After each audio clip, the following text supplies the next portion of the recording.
Well, we can go ahead and get ready now for the picks and bans for game number 3, the final match in MV3 and Bedtime's Calling.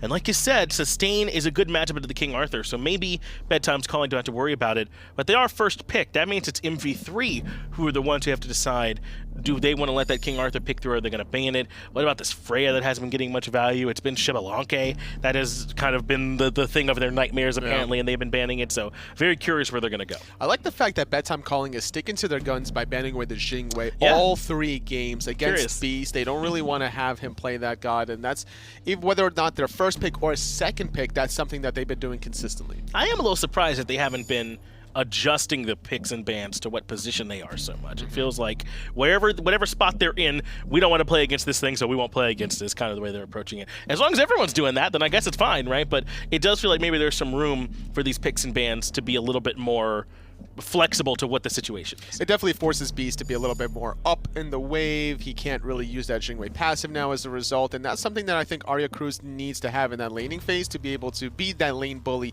if presented the opportunity to do so. Well, it's going to be the Merlin ban yet again. So far, Tully, things are looking fairly similar as what we've seen. Well, this is the only real decision point, whether or not that Arthur will be allowed through, and then to Bedtime's Calling, they'll have the option to pick it. But nope, King Arthur will be taken away.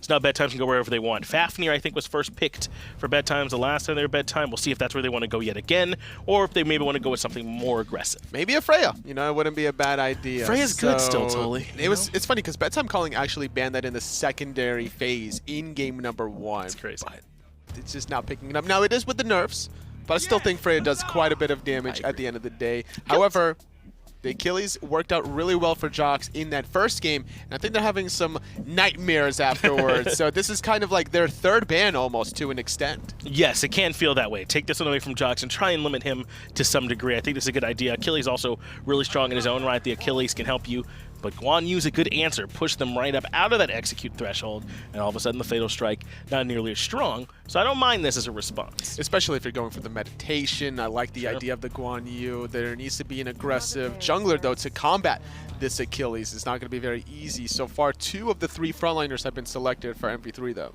Yeah, they might be done here with that already, depending on how tinky they want their jungler to be, as Guan Yu and Ardio already locked in for them. This gives them a lot of presence in their team fights. Ardio is all the setup we were saying that MV3 didn't have last time, with the stun and the roots and the cripple field, so they've got plenty of that, and immediately Bedtime's Calling responds with the Nemesis. The Nemesis is going to be very aggressive, so that means we're probably going to be seeing the Achilles into that solo lane, especially once the Ares gets locked in, and I like this idea because think about it this way, Finch. Ardio, it has a cripple of her own. Now, Ares is going to be able to combat that, but also there's no CC immunity on the bear, so you're going to be able to no escape her every given moment. Shouldn't be too hard to pull her in. I was wondering if maybe an Odin wouldn't look too bad, but I guess if you already have the Achilles, you don't want to double down on that with another warrior. Sure. But with Guan Yu Ardio, you feel like it probably would have been pretty strong. Soul now comes through to round out the first pick phase from V3. Some self-sustain now. It's a similar idea to how they did in that first game where they had the Guan Yu for the team healing, the Ardio for self-sustain, the Soul for self-sustain,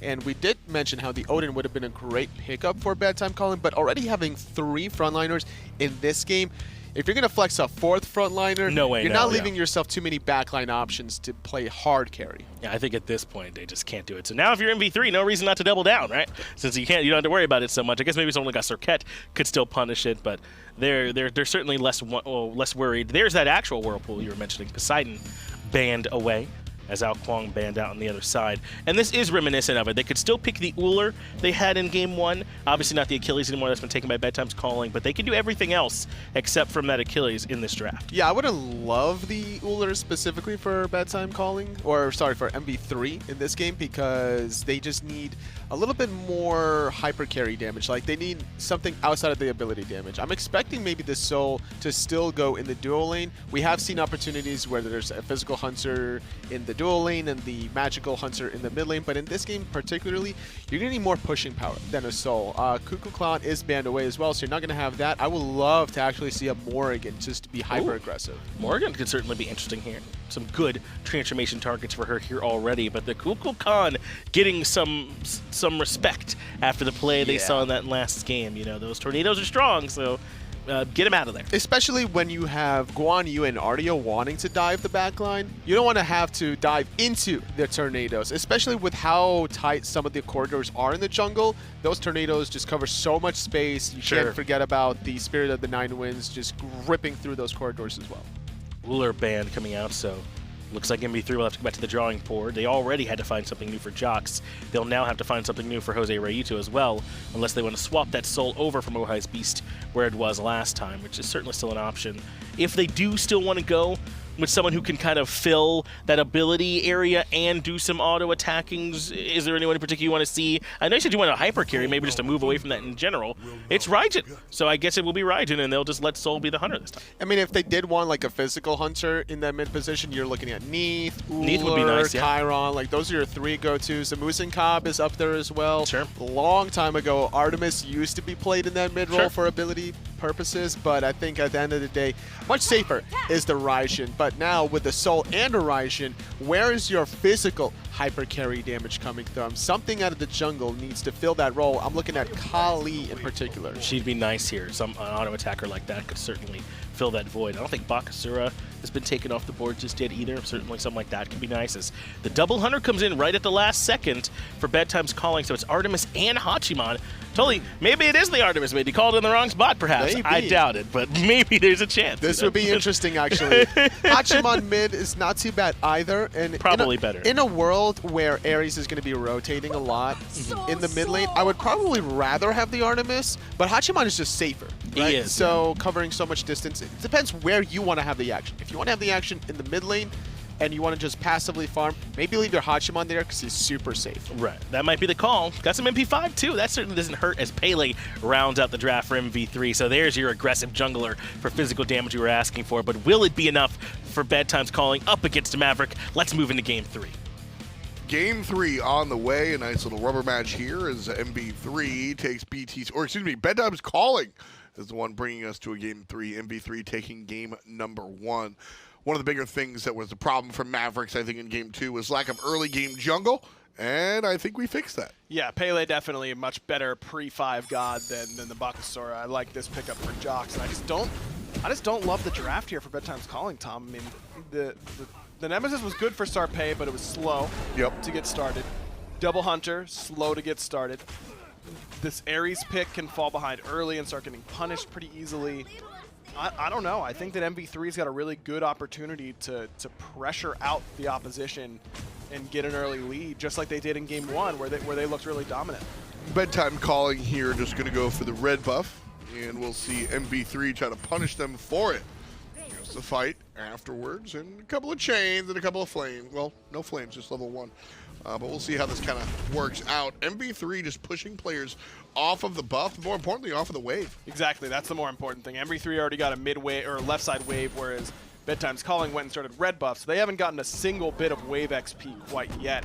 And I'd like to see Beast just stay on the wave, keep pushing that in, let Kino mess around in the jungle here, at least get your Hunter towards that level 2 mark. Brief pause in the action. We'll fix everything in just a moment. MV3 trying to do what they can to push players out of that lane.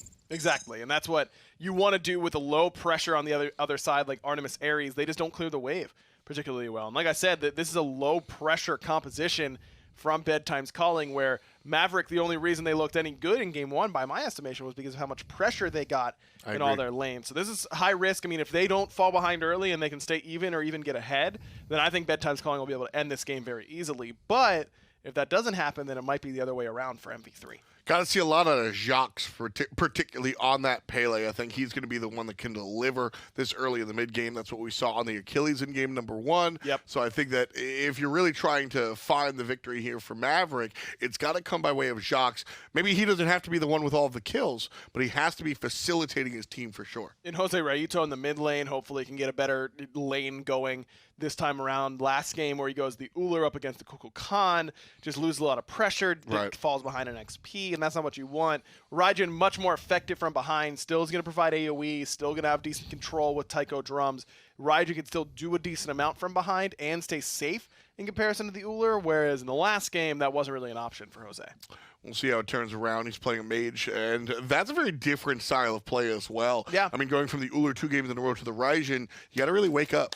You do, but I mean, Raijin's kind of the closest thing to Magical Uller, right? I mean, you get to jump on your enemy mid laner pretty aggressively a lot of the time. You have a really good early wave clear. All right, I'll give it to you. You can kind of do a lot of the same thing if you get a lead, but as I mentioned, he's so much better from behind. Yeah. Because eventually you'll just hit this critical mass point where Raijin's doing a ton of damage in the late game, whereas Uller eventually falls off and does a lot less. Makes a lot of sense there. As we take a look again towards that left side, still continuation. But the mid lane is where we're looking at. Jacques finds himself very low. Of course, with that passive, should be able to climb back up relatively quickly, and Jose gets the left side mids. I like that Jose has started with that Imperial helmet as well. He's going to build into either a Dynasty Plate helm or a Celestial Legion helm, and either one is going to do him a lot of good here because it's a 4 physical combo. Oh, well, Ollie's going to dash right up on into it. Jacques in trouble, and dealing it out, though. First blood to MV3, and looking for the secondary is the mid lane in the jungle combo. Jacques gets taken care of by the banner, and the basics are going the Hunter's way, but Raitu stunned. No. And he missed his Raiju. Now Jose Raitu's got to get on the run. He can't be trading out of that Hunter. Percussive Storm should be coming up, as is that Thunder Crash. Leap in, auto attack gets it. It was only a matter of time. Magical Uller right there, baby, right? That's right, that's right. And he's got a Mez on the jump. That's way better. Off screen, we do see the old solo. Lucky Berto takes care of Kana here on the Achilles. Nice play there from the Guan Yu one more time. And that's exactly what you don't want if you're Bedtime's Calling, is to get MV3 a lead, specifically in the mid lane and in the jungle, because those are the two that really, and in solo, it was those three that really got you a game 1 victory and made it look pretty easy because of that. So this is exactly the start that you're looking for if you're MV3, not if you're Bedtime's Calling. Arya certainly not looking for this either, as Kinu searching it out. Now, Kino, the low one, and yeah, you say dead, and I say okay. Absolutely. Arya Cruz finds it with the basic, zones off with the hail of arrows. Yeah, beautifully done. That's exactly what that intent was. Just covering the option. For sure. Wanted to make sure the player couldn't walk to the right. Yeah. Protecting the escape path. Right. Making sure that they couldn't leave. Yeah, and they didn't. Confirming the kill on the left side, not the right. Well done. Yeah, well done. Pushing the player into the direction they want them to go. Keep it going. You got it. Corralling the opposition. Yeah, like a sheepdog. Yep. You just want to smile about sheepdogs then, huh? Yup. They're good dogs. They're very Dogs with jobs are the best. I agree right now. Oh no. Well, that's bad. Here comes the horse, and Jose Raitu is going to go all the way down. No, he survives for the moment. Ollie can't find the basics because of a nice body block position from Jacques. See, Uller doesn't have an ult, so it's a little different than when he presses, like, if he presses, we're on PS4, right? Triangle. It doesn't do the same thing. He gets more buttons to press. Wait, it actually is Magical Uller. You press all, and you get more buttons to press. Stop. All your buttons are back up. I guess so, but no. I'm not going to give you this Raijin is Magical Uller thing. He kind of is. No, he's not. I mean, all right, if you say so. I do, actually. Okay. Jose living there is definitely a good sign for Jose. For Jose, but definitely the taiko drums left a lot to be desired. Well, honestly, I think both of these mid laners are in the position to leave us kind of wanting a little bit more. Ollie definitely dropping that kill on the enemy side of the red buff, and then Jose dropping that kill in the mid lane. So maybe one mistake per player just washes off and everything's even now? Could be, though. Ollie's going for what is going to be a Devourer's Gauntlet rush, right? There's no way he buys. I don't know about all that. Here's the pull on the Kino, and well, every ult in the game comes out, and it's a trap. Sarpei with the last hit. The corporeal form will get Oi's Beast out of there. What were you saying? I was saying that if he goes for Devourer's Gauntlets early on here in the mid lane, you're going to end up really far behind. Well, we've seen the Bloodforge Rush on a pro level. Right, but it's in duo lane where you have a lot more opportunity to stay away from fights and can stay a lot safer. Here, that's not really the case. And even if he does go Bloodforge early on, the fact that he's going for it before boots means that he's got no rotation power. You can ride the horse. You can ride the horse. You can bring it from the back to the front and ride it to the fights. I like that. You didn't want a full commit. You were thinking about it. I did. Ride it till he can't no more. Right. Because it's on cooldown. Right. And the channel duration is up. It's a channeled ability. Is it? Technically, I mean, I don't know if it's a channel ability. I think it's an extended ability. Extended activation. you can stop it at any time. It's a channeled ability. Thank you. Like Ares Flames. Yes. Or like RDO. That one. That one. That's the one. Life. Life tap. Life. That's life tap? I believe so. There's a roar. And here comes Tusky. And Kino, one boar, takes care of the Battle Bear. And MV3 now trying to be aggressive. We need a big drum solo here from Jose. One shot will miss, two shot will miss, three shot will tick, and the fourth shot will hit the wrong target. Jose Rietu. They gave him a solo, and he came up flat. Sarpei now rotating in, has the ultimate, but that's a slow immune target, and OSB is probably not his best option. Now he's got to get on the run, but here comes Ollie, uses Channeled Horse, brings it in, and puts a good shot on a Jox. That'll force him back. Bit of a sloppy engagement on that left-hand side. Need to see better out of Jose. Unfortunately, these ultimates have not been effective, and they've been in position where they could absolutely be effective. I'm sorry, I don't mean to get this critical, but it's one thing if you miss a couple of shots and we can walk away. Always Beast is gonna be fine under the tower. Arya makes sure not. Nice combo there. But you're drastically changing the outcome of these events by not hitting that ultimate. Absolutely. I mean, Kana now has to use his ultimate as he should fall, I imagine, on that right-hand side. Gotta. Yellow to red to dead. Lucky Berto on the good side, and Jacques on the left side also on the good side. Dragon King and ult all by his lonesome. Kino underneath the tower, chained up. And good damage from the secondary teammate, and this actually, knowing Ares, could be a kill, but Jacques is here. That's going to be enough to prevent it. Jacques doesn't have the knock-up quite yet, but Kino survives. Another solo kill. Kana ended up taking every shot of that cavalry charge and just ulted it towards the end to immune to stun, where he probably should have used it to just get away at some point when Loki Berto started to turn. I guess he's concerned that Loki will be able to... The horse will catch up. Chase him down, right, so... Got enough horsepower. Well, it's only 1 horsepower. That's actually not true. Oh, yeah? Yeah, no. Tell me why it's not true. So horsepower is not actually... I mean, one, horses are different strengths, so you can't just go, that's 1 horsepower. A single horse can output more power than a single horsepower that we use to measure vehicles. What is the average horse though? 1 horsepower? Probably, I think, more along the lines like 3.4 horsepower. That's getting a quick Google search.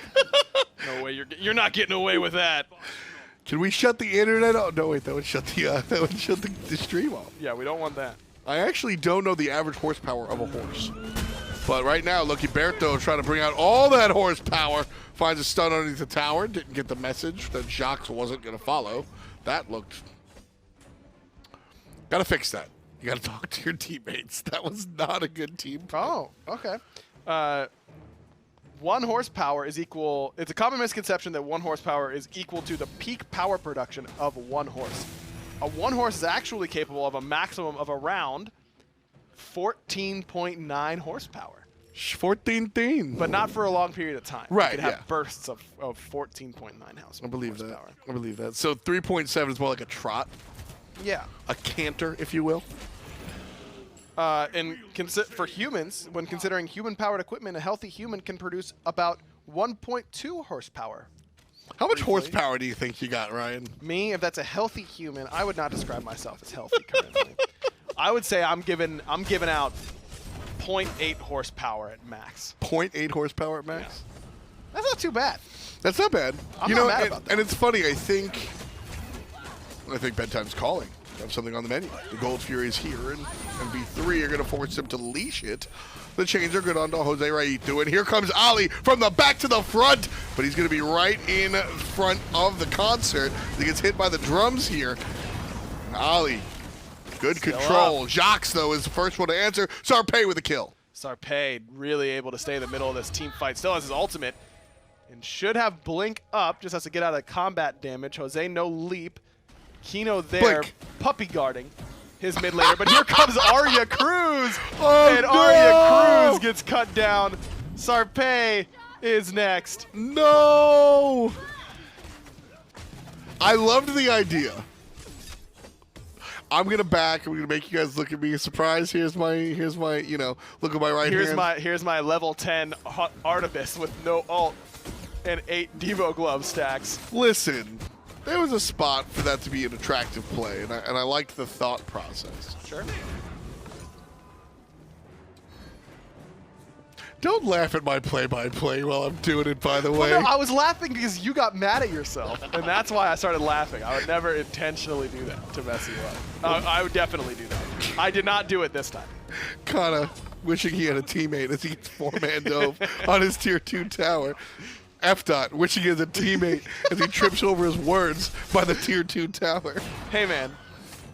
It's because you were going for a... I knew what I wanted to say. Yeah. Because I had mentioned the drum solo before. Right. And I was like, yeah, he's up front row at the concert. But it just... Well, what messed you up was making the horses in the back joke. It wasn't even a joke. See, that was the thing. Was like, I was really trying to highlight the fact that the back line was surging forward to the front line. There wasn't a Lil Nas X joke in there. And then what happened was, as I said it, I thought about it. And that's what threw me for the loop. That was really the troublesome part. Man. The mechanics. Do you think we could get Lil Nas X to like sign over some rights to that song, and then whenever Hachiman or Guan Yu ults, it just starts bumping? I mean, I have definitely straight up, I think on the Pro League cast, but the horses in the back, like straight up. You weren't here this week. Oh no. Aren't you upset? You could have cast him with me all weekend, buddy. Yeah. We didn't. It's Thursday, Friday. I wasn't there for that. And I was upset about missing it, sure, but not about missing your horses in the back reference. You weren't upset about missing me, because I missed you. Okay. Call this. Dragon Knight blinks in. He immediately eats some good damage, but Kino dashes right into the waiting Kill him! clutches of Kana. Jock's putting out some good damage with those volcanic lightning autos, but not quite enough to deter Bedtime's calling. Here comes Loki Berto from the backside. Jacques is still here trying to save his teammate. Can't decide which way to go. Jose finally gets one. Now here comes the horse, and they won't find it. Nice little dash out of the way. Mid lane, MV3 answering back. They can push this a little bit, and that's certainly going to help. But watch out for Arya on the left-hand side. The battle boar is ready. It is, but again, Arya doesn't have a lot of items right now. It's Devo gloves halfway stacked in comparison to a Soul, and we just saw what Beast was able to do with a slight level lead over the Beast. opposition. Looks good with that Stellar Burst Supernova combo. I don't know about pushing this tier 1 tower though, Tom. I mean, it seems a little bit ambitious. I mean, ambition is the way to do it, right? You can't do anything if you're going to rest on your laurels. MV3 pushing it forward, and they're going to push it even more forward with an ultimate out of Lucky Berto. Sarpei has to get the kill, so Kino will sit down, but MV3 here trying to provide what they could. Very different story. Last game, or excuse me, game number 1, they were able to just Guan heal and push again, but they were up 10,000. Here, the lead a little bit smaller at 4, so they do have to respect what Bedtime calling is bringing, and they'll sit back down. Especially with Beast being so low on mana, no ultimate available for him. Jose Raito was running lower on mana, so the right call to back it up from that position. But MV3 in a pretty good spot so far in this game. Again, it's pressure in solo and a little bit in the mid lane as well. Ollie now is going to hit to the point where he's a relevant character in the game. His Devourer's Gauntlet's nearly done. He's got his Executioner.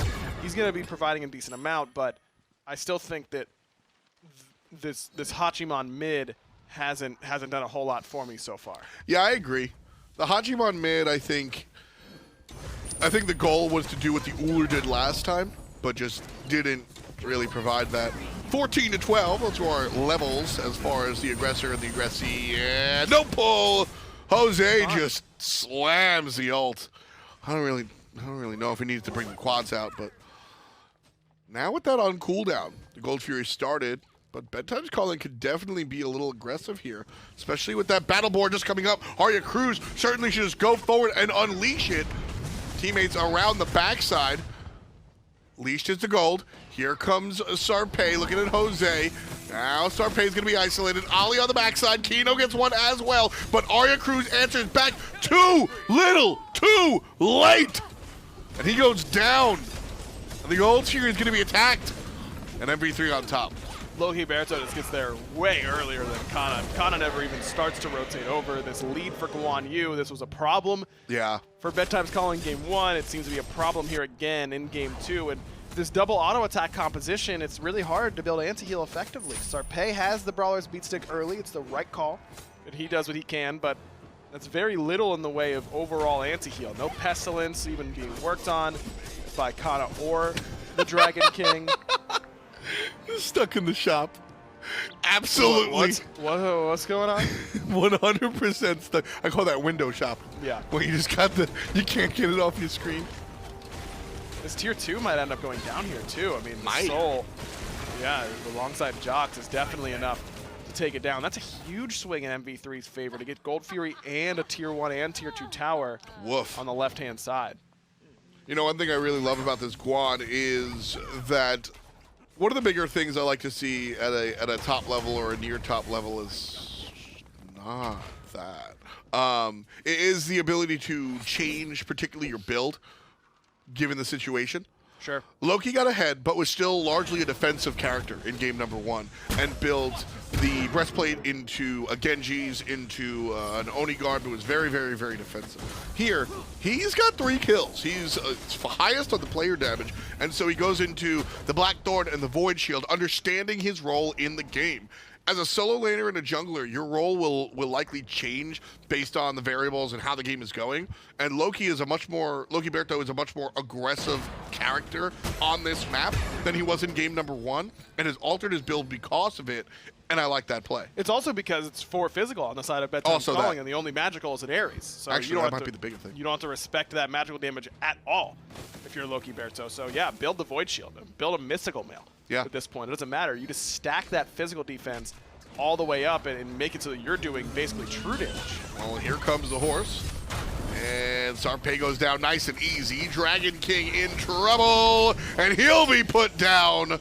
Number 17 for MV3. Wow. Make that 18 as Beast climbs up one more time. 3-1 and 6 for the Soul player. Kind of knocked up. Here's the protection shred. The dash is good, but the chase is better. Oh my Jacques.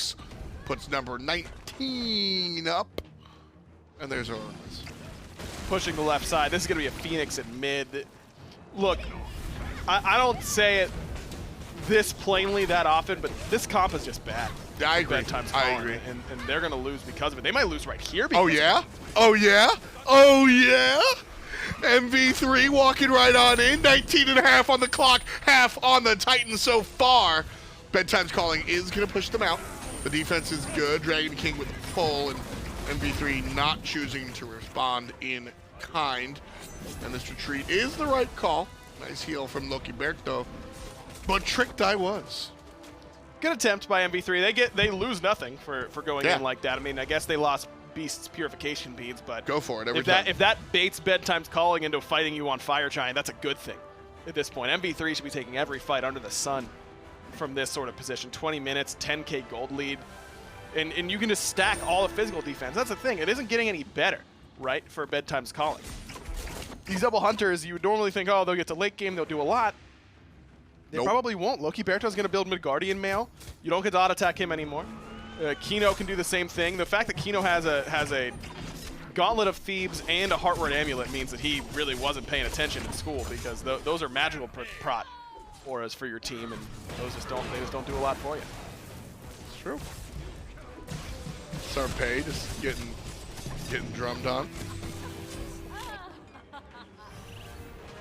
So do they really teach you magical and physical defense in school, Ryan? No. I know I didn't do it. But. No, not in my school, but they did teach me like reading comprehension and how to apply the things that I'm reading into what I want to like write. You didn't have to like own me that hard. That was a really big own. Well, I had to defend myself. It was self-defense. You could have let me just have it. Could I have? Yeah. I didn't. I mean, that's what Kana's doing here. Kana's just letting MV3 walk right on in. 21-21 on the clock, and the Titan will fall. It took 3 games, but MV3 wind up in the victory. And that's big for them. I mean, again, Bedtime's Calling was the leader, by my understanding, in this region. So MV3 make it look really easy in this game. Again, I think that Bedtime's Calling just had a really, really, really rough composition in that game. To last pick Hachiman Artemis just didn't make a lot of sense to me. I mean, you could have picked the traditional mage in the mid lane, and Ollie played well in the Kukulkan last game. Giving something like that, getting the 4 physical and giving Guan Yu over to Loki Berto, I think just sealed that one early. MV3 with the victory. Let's take a closer look with John Finch. I'd be happy to take a closer look there, Tom and Agger. Nice job on the call as MV3 close out a win, a much-needed win. Oh, yeah. As they were sitting 1-4 coming into this set. And to be able to take down Bedtime's Calling, get a little bit closer to Out Cold, who's up there at the very top, and then obviously towards Bedtime's Calling as well. This is a big win. The revenge victory after their Week 3 loss against Bedtime Calling. A great performance by them to bounce back, because in this best of 3 sets so far, there was a little bit of adaptations here. The Achilles specifically in game number 1 for Jocks was so good that in game number 3, the first pick for Bedtime Calling didn't really work out for their solo laner. He went 0-5, something like that. Couldn't really hang with the best of them. Giving up the Guan Yu, compared to also having a Hachiman and an Artemis in the same composition, which allows the Guan Yu to die very effectively, really allowed this Guan Yu to thrive in that laning phase. And neither one of them have a particularly strong early presence or anything like that that comes to mind for me. This Raijin very quickly was able to come online for Jose Reyudo, so for Jocks as well, able to clean up a couple of kills.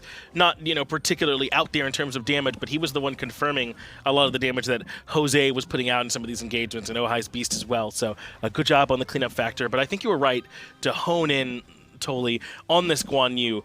It's unpeelable in a lot of instances when he's up on that cavalry charge, and if you're low mobility Artemis, there's no options for you. The heal is so strong too. I mean, I think you're right to point that out. I mean, between Jocks and Loki Berto, that front line of the Guan Yu Pele, Jocks goes 6-3-6, Loki Berto goes 6-0-8, and then Jose on the Raijin. We have to point him out because he had a fantastic performance, going 6-1-8. Yeah, absolutely did, and was a big driving force for this team on the right. Almost like Paul-esque, if I think about it, because he plays the Uller a bunch of times, and now into the Raijin. This is like kind of the similar god pool, plays very aggressively on those 2 gods in particular, and it worked out when he has that kind of front line buffer between the Guan Yu, Pele, and the Ardio. And it does just raise some questions for me from Bedtime's Calling in these picks and ban phase.